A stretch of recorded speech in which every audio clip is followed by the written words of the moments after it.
Hey everybody and welcome. So this Tech Tuesday I wanted to start off with a quick video because I wanted to call your attention to a couple of things from last week. So last week I was feeling a little tricky, and at the bottom of that very long Tech Tuesday I put a entry form to earn a free coffee or tea from me, because I wanted to see how many of you were actually reading to the bottom of Tech Tuesday. So what I found is that 58 people opened Tech Tuesday, which is pretty good, honestly. Like that's most of the staff. But only 14 made it to the bottom. So what that tells me is that 4 pages was too long, which honestly I already knew, but it demonstrates, the data proves that you guys were not engaged enough in Tech Tuesday to read all the way to the bottom. Now, I'm a big girl, it's not hurting my feelings. I understand that sometimes when you're reading 8,000 things on the computer, you get tired, you get eye fatigue, it's awful. That's how the kids feel too.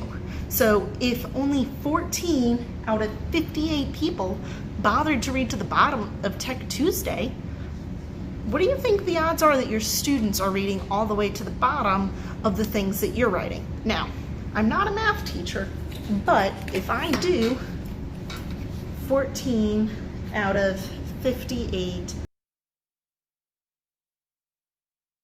24% of you made it to the bottom.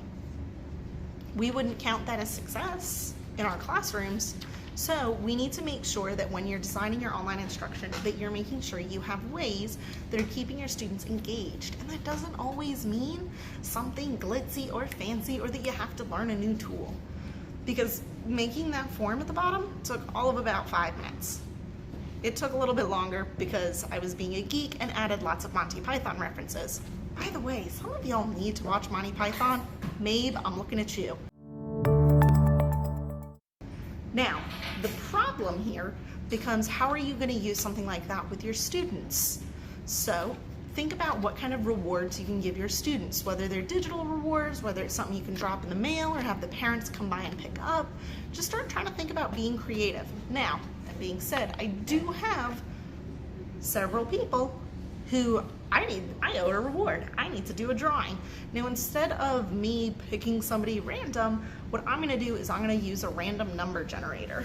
So you can watch on my screen as I do that and I show you how it works. Okay, so I have 14 responses and I can Google random number generator. And look, it asks for my minimum and my maximum. So I'm going to change my maximum to 14, click generate. So the 8th person that filled it out is going to be our big old winner. So I'm going to go to individual and I'm going to go to 8. That would be Leanne Lundquist. I promise I am not showing favoritism to my team. Okay, so, and Leanne says she doesn't even want tea or coffee. She wants 5 minutes of peace and quiet. Now, I can't totally give peace and quiet, but I will come take your attendance for one of your class periods. So I'll be touching base with Leanne so that we can do that. So again, think about what you're doing in every part of your lesson so that you can be actively engaging your students. Where are you going to hide little things to make sure your students are actually paying attention? Because I promise, you only have to do it once or twice for students to start going, everybody's hiding stuff in here, we should pay attention. It's not gonna work for every kid every time, but if it boosts engagement from 25% up to 75, that's a big win in my book. So make sure you're really thinking about those things. Have a wonderful week, and I'll talk to you soon.